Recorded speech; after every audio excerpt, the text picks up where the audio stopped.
فارس غالب شو. 21مه سپاره سورة الروم کې الله عز وجل د دوی بیان کوي غلبت الروم، رومیان مغلوبه شول او وروسته له مغلوبیت نه به بیا الله عز وجل غالب وګرځوي. نو د روم په نوم باندې قرآن کریم کې یو سورت هم دی، سورة الروم ورته وایي. دا دوه ډېر ستر طاقتونه وو. د رومیانو نظریه د زنانو متعلق دا وه چې زنانه یو بې نفسه حیوان دی. دوی به دا وی د لوی امپراتورۍ چې رومیان دا زنانه چې کومه ده دا یو بې روحه یو بې نفسه حیوان دی، الله عز وجل هم دې وساتي او دا هېڅ کوم خواهشات هم نه لري. دا داسې یو حیوان دی، داسې یو نفس دی چې دا د نفس غوښتنې نه لري، بې نفسه دي او بې خواهشاتو دي. بیا به د دوی عقیده دا هم وه چې دغه زنانه وې یو پلیت او مردار شی دی او له دې نه نارینه چې هر نوعه استفاده کوي کولی شي. حتی د انسانانو په ټولګي کې یې نه بللې چې دا یو انسان هم دی. دا نفس نه لري، نفسانی خواهشات نه لري، یو پلیت او مردار بې نفسه حیوان دی. نارینه کولی شي چې د دې له بدن نه هر نوعه استفاده کوي وکړي. د رومیانو د هغه زمانې عقیده دا وه، خدای عز وجل دې وساتي، چې دوی زنانو ته داسې نسبت کوي چې دا بیخي انسانانو له جملې نه دي، بلکې دا بې نفس او بې خواهشاتو یو پلیت او مردار شی دی. بس دا د نارینهو د خواهشاتو دپاره پیدا دي چې نارینه څنګه خواهش د دوی نه پوره کوي پوره کولی. هغه زمانه کې د یهودانو او د نصرانیانو نظریه دا وه دا ځانونه چې د دین سماوي تابع بولي، یهود یا نصرانیان چې صلیبیان هم ورته وایي، د دوی نظریه دا وه زنانه یو ګناهګار مخلوق دی. دا یو داسې مخلوق دی چې نارینه ټول دوی ګمراه کړي او فسادونه ټول په دې زنانو کې موجود دي. بیا به یې د حیض او د نفاس په وخت کې کله چې میاشتنۍ مریضي په دې زنانه باندې راځي، له کوره به یې بهر یوه خیمه ورپلکه کړه، یو قول کې دا دي، او په دې خیمه کې به یې دغه زنانه ویساره کړه. د کور ټول فامیل ټولو غړیو ته به وي چې دې سره به تعلقات نه ساتي. یوازې یو نفر غلام یا وینځه چې دې ته به یې ډوډۍ ور وړله، هغه به یې له لرې نه دا ډوډۍ ورته کېښوده چې ته دې دا ډوډۍ در واخله، نور به یې مکمل تعلقات له دوی سره. دا د هغه کافرانو حال دی چې دا نن موږ ته د زنانو حقوق راښایي. یو بل قول کې دا دي چې یهودانو به کومه زنانه په میاشتني مرض باندې مبتلا شوه، یوه بېله جلا کوټه تکه توره د تیارو نه ډکه کوټه، دې ته به یې دا زنانه واچوله.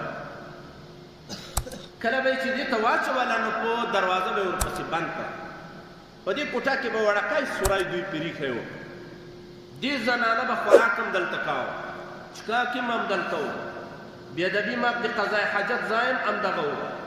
هغه میاشتني مریضي به که 10 ورځې وې، که 8 وې، که 9 ورځې وې، دا به یې په دې تیاره کوټه کې تېرولې. او بیا نعوذ بالله لکه سپي ته چې سړی ډوډۍ وراچوي، خادم به راغی په دې وړکي سوري باندې به یې داسې ډوډۍ وغورځوله او په یو جام کې به یې اوبه ورته کېښودې. د دې دغه د خپل بدن بدبویي دلته قضای حاجت په همدې ځای کې د دې خوراک او چښاک، دا د دغه ماډرن یهودانو چې نن مسلمانانو ته حقوق ورښایي، دا د دوی حال دی. زنانه سره د دوی برخورد دا و.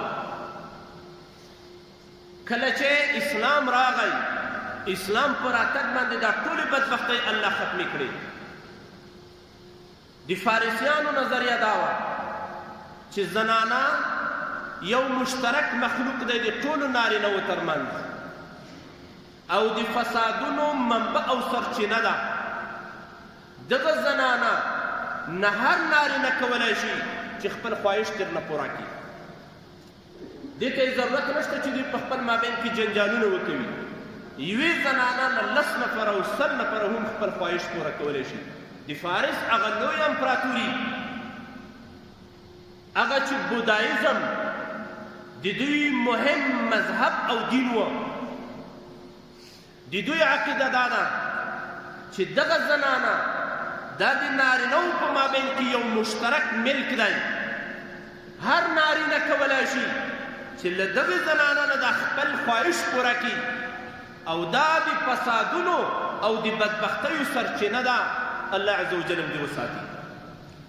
دوی د زنانو متعلق دا عقیده درلوده. مشرکانو د مکې او د جزیرة العرب د دوی عقیده دا وه زنانه یو د عام مال په څېر باندې مال دی. موږ کولی شو چې دغه زنانه خرڅه کړو په بازار کې، د زنانو دپاره میله جوړه کړو، د زنانه د بدن نه منافع دا خرڅ کړو، یوې زنانه ته نارینه راوغواړو چې خپل خواهش ترنه پوره کړي او د دې په مقابل کې موږ پیسې وګټو. تاسو د اسلام نه پخوا دور د جاهلیت د دور کیسې واورئ، په لسګونو په سلګونو داسې کیسې به تاسو واورئ. کله به چې یوه کس ته میلمه راته نو د میلمه پالنه به یې په زنانو باندې کوله.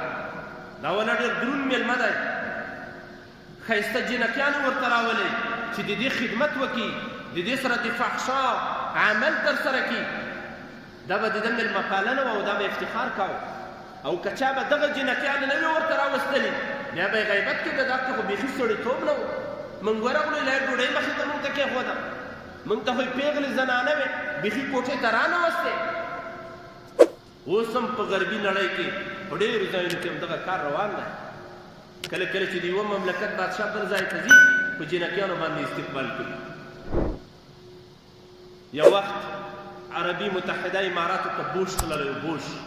بوش و غالبا د امریکا په بادشاهانو کې په عربي پیغلو جنکیانو باندې د دې استقبال کاوه. هغه عکسونه یې میډیا ته هم نشر شوي وو. د ده په مجلس کې ورته ګډولې پیغلې جنکیانې، عربي جنکیانې، دا یې د دې بوش په مخ کې ورته ګډولې. همغه د جاهلیت د دور د اسلام نه پخوا چې کوم رسم و رواج و همغه یې راژوندی کړ. د بوش د مسلمانانو د قاتل، د مسلمانانو د وینو بهونکي شخص په مخ کې عربي جنکیانې ګډولې. دا د هغې زمانې روزمره کلتور و، د زنانو سره داسې کېدل. له اسلام نه پخوا د زنانو په باب دا خبره هم په هر ځای کې تکرارېده چې یوې زنانه ته به د شپې په ډله ییزه توګه باندې ځوانان ورغلل او له دې زنانه سره به یې په ډله ییزه توګه باندې زنا ترسره کوله. کله به چې دغه زنانه حامله شوه بیا به په دې شپه کې چې کوم ځوانان ورته راغلي وو دوی به دعوه کوله دا حمل له ما نه دی، بل به ویل نه دا د ما نه دی، هر یوه به دعوه دا کوله. نو کله کله به د دوی په مابین کې پریکوټ په دې باندې راته چې زنانه دې ووایي چې دا حمل د له چا نه دی، نو وبه یې دا له پلانکي ځوان نه دی. د زنانه سره په کفري ټولنه کې داسې یو څه کېدل. زنانه میلې ته بیول کېده، زنانه خرڅېده، زنانه لیلام کېده او زنانه ژوندی ښخېدې.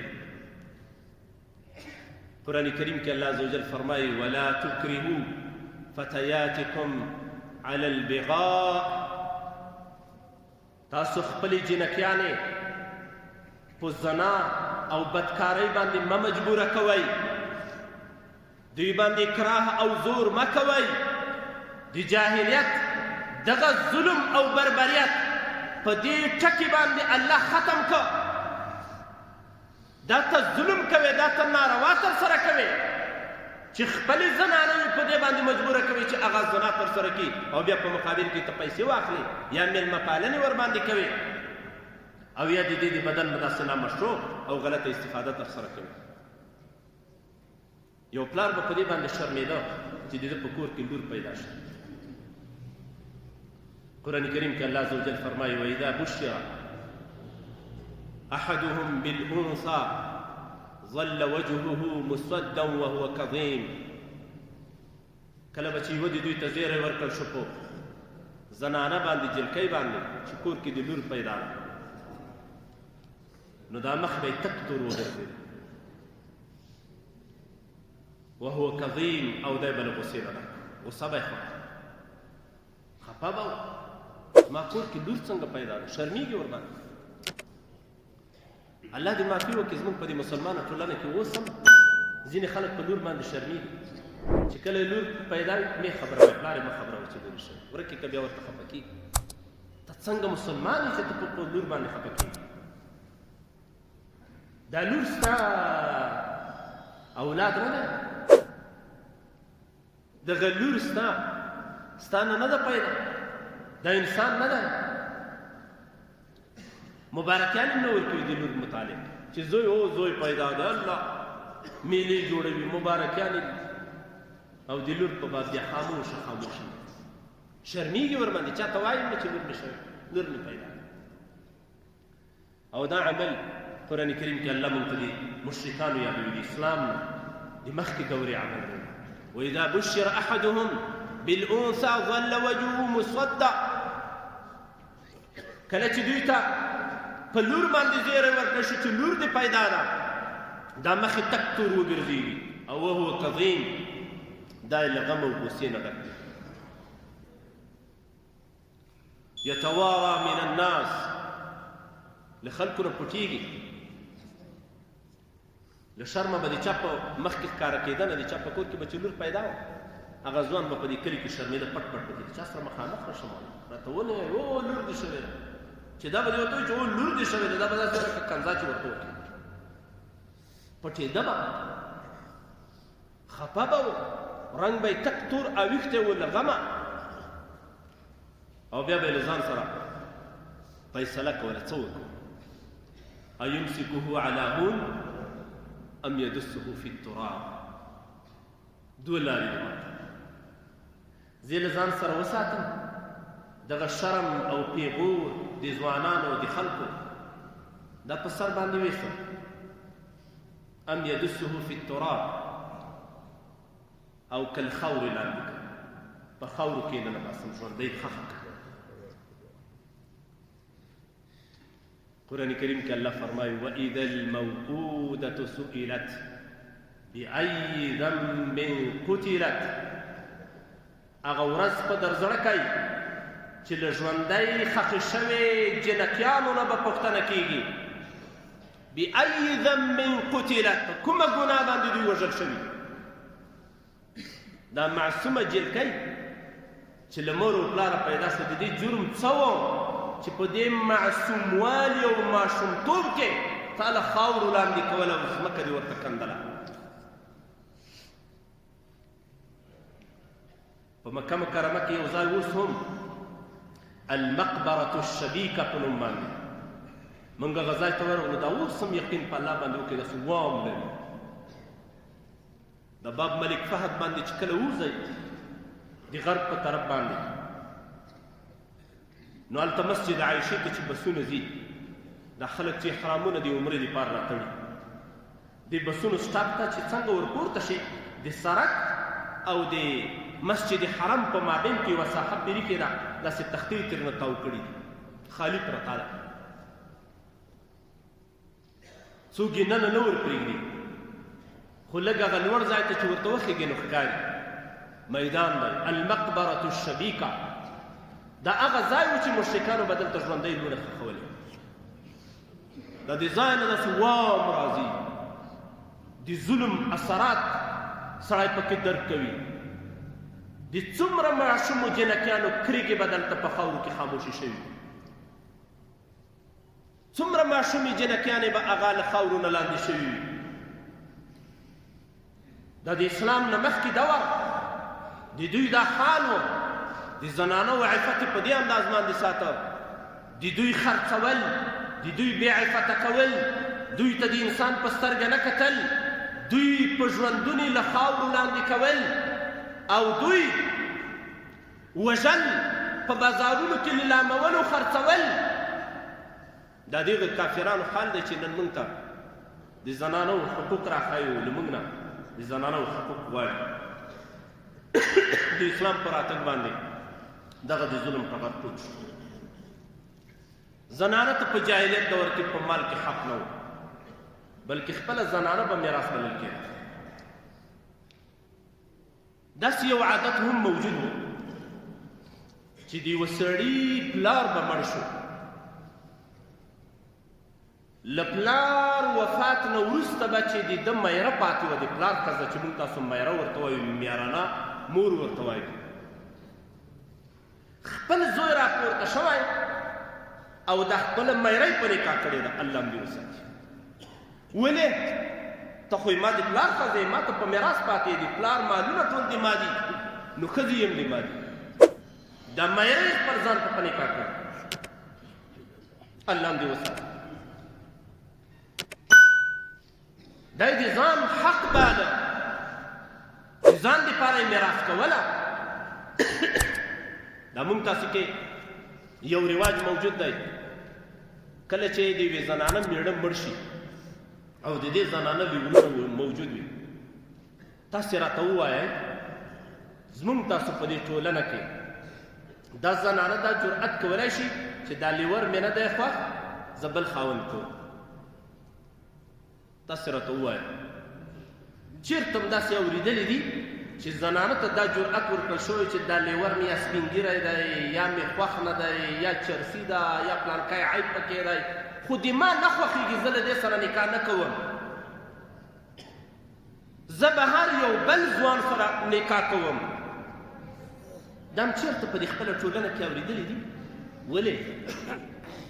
دغه د ورور ښځه موږ د خپل ځان دپاره میراث کړو، دې باندې موږ شرمېږو. موږ 1400 کاله د اسلام تاریخ لرو، خو په اسلام باندې خو مکمل عمل نه ترسره کوو. کله چې د زنانه میړه مړ شو 4 میاشتې 10 ورځې د دې د عدت زمانه ده. 4 میاشتې 10 ورځې دا انتظار کوي بل خاوند نه کړي. خو چې څنګه 4 میاشتې 10 ورځې تېرې شوې، دغه زنانه په مکمله معنه له خپل خاوند نه جلا شوه. دغه زنانه خود مختار شوه په اسلام کې. د دې اختیار دی، خاوند کوي هم اختیار، نی کوي هم اختیار. که خاوند کوي د خپل لیور کوي هم د دې اختیار دی. که د پردي کور والا کوم ځوان سره نکاح کوي هم د دې اختیار دی. د پلار په کور کې پاتې کېږي هم د دې اختیار دی. او کله خپل میړه نه په میراث کې ورته پاتې کور په دې کې پاتې کېږي هم د دې اختیار دی. له خپلو بچیانو سره صبر کوي او که نه بل خاوند په نکاح کوي، دا اختیار دې ته الله ورکړی. خو زما او ستا ټولنه څنګه؟ زما او ستا په ټولنه کې دې زنانه ته دا حق چا ورکړی؟ دا اوس د اسلام بېغیرتوب نه دی، دا د اسلام د سپېڅلي دین نیمګړتیا نه ده، دا په ما او تا کې دا نیمګړتیا موجوده ده. د اسلام د سپېڅلي دین آیتونه تاسو وګورئ قرآن کریم کې، ولا يحل لكم ان ترثوا النساء کرها. الله موږ ته فرمایي تاسو ته نه دي حلال. سبحان الله، څومره ښکلي الفاظ، څومره صفا. نه دي درته روا، تاسو ته نه دي جایز چې تاسو په میراث سره زنانه واخلئ په زور او جبر باندې. دا زور چکی ځکه ورسره لګوي چې زنانه په دې نه دي خوشحالې چې له دوی نه مال جوړ شي او دوی میراث کړل شي. عام عادت دا وي چې څوک یې په میراث کوي هغه په زور په میراث کوي. ډېرو ځایونو کې به تاسو دا اورېدلي وي، یوه پېغله زنانه وي، یو بچی وي، نه زه میړه نه کوم، زه سرس کوم. دا تاسو اورېدلي وو که نه؟ پېغله زنانه بس زه دې بچي ته سر سپینو زه مېړه نه کوم پوهېږي زموږ پښتنې زنانه وي غیرتمنې زنانه وي دي هغه پوهېږي که زه خوله چوله کم چې دا لیور نه کوم بهر یو کس کوم وژني مې نه تنها دا چې دا حق ماته څوک نه راکوي بلکې ژوند مې په خطر کې لویږي له مرګ نه مې دا تکلیف قبول دی چې د خپل وړکي ماشوم ته زه سر سپین کړم پیغله زنانه بس خپل ماشوم لویوي ان تر مرګ پورې دا زنانه مېړه وکړي دا صورت ولې داسې جوړ شوی دا زموږ یو غلط رواج قرآن کریم خو موږ خبر کړي یو تاسو ته نه دي روا هغه زمانه کې دا د مشرکانو عادت و دا د اسلام نه پخوا د کافرانو عادت دا و الله عز وجل په دې الفاظو باندې دغه مردود او بیکاره رواج هغه ختم کړ